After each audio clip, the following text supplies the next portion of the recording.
This poem called The Wind Rises, which is dedicated to István Marta and Sandy Berrigan. István Marta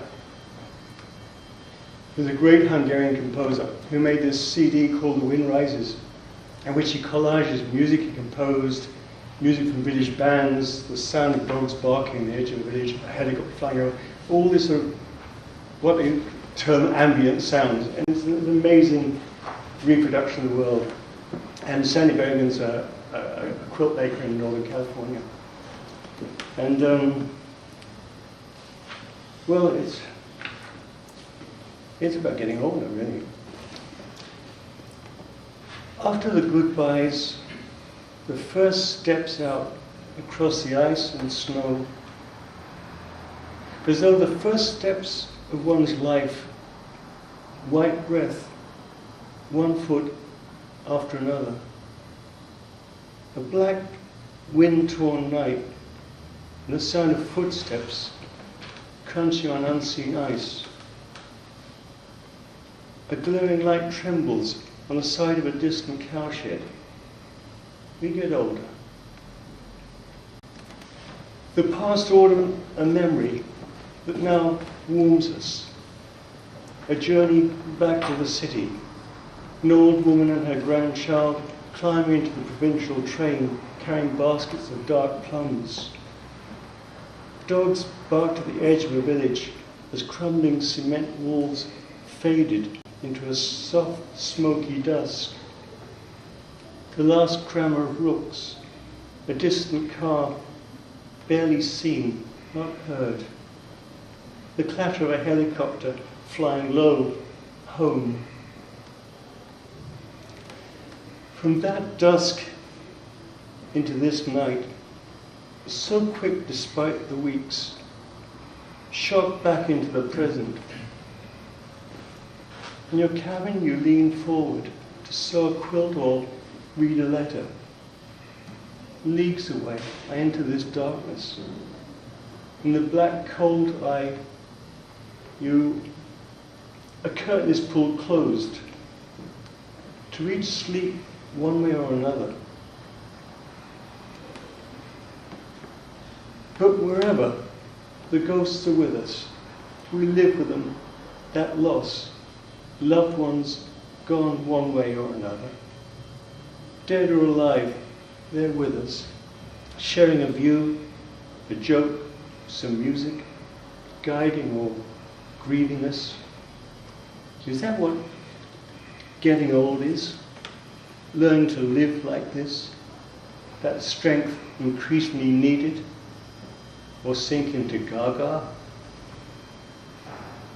And by day the thud of machines, the high whine of the sawmill, the clicking of keyboards and tills, the swish of a broom as a man sweeps the gutter, the swish of a broom as you sweep the homes of the wealthy.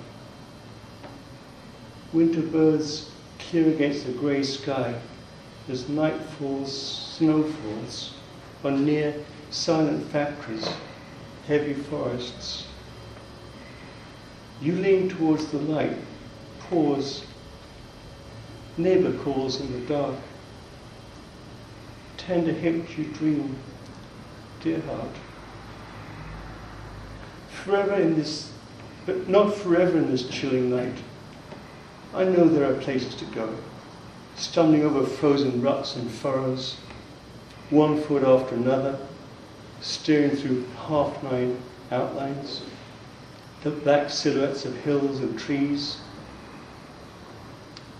The ghosts are quiet, minding their own business, warming their hands and capels or capoles.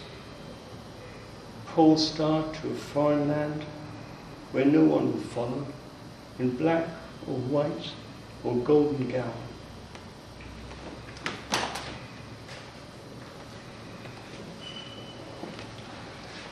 Right. In fact, I got a mangle at the end of that. The thing about Golden Gown is that there's a Hungarian, very beautiful song about a a woman whose, I think, husband has gone away and written from this foreign land about, they'll be together and he'll get her a golden gown, and of course he never comes back. I live in Brighton on the seafront,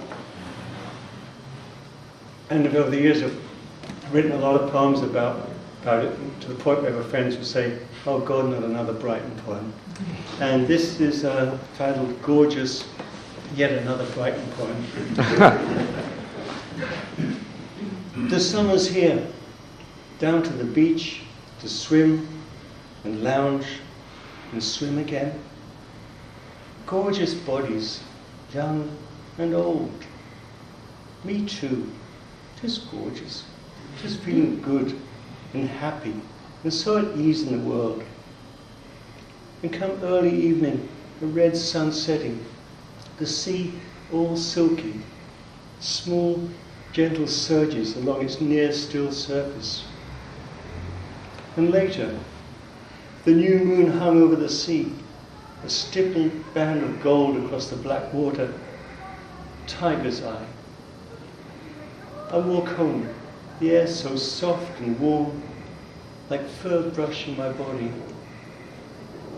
The dictionary says, gorgeous, adorned with rich and brilliant colours, sumptuously splendid, showy, magnificent, dazzling. That's right. Right. Just finish 2 short poems.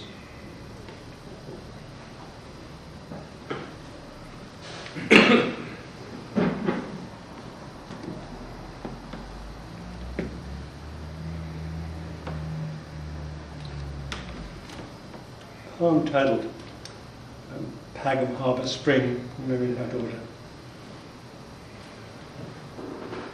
The blur of sky and sea, this white grey morning, before the day burns, moves into blue. The sweet butter scent of gorse, the sweet scent of you, dear daughter, ghost in my head, dear daughter.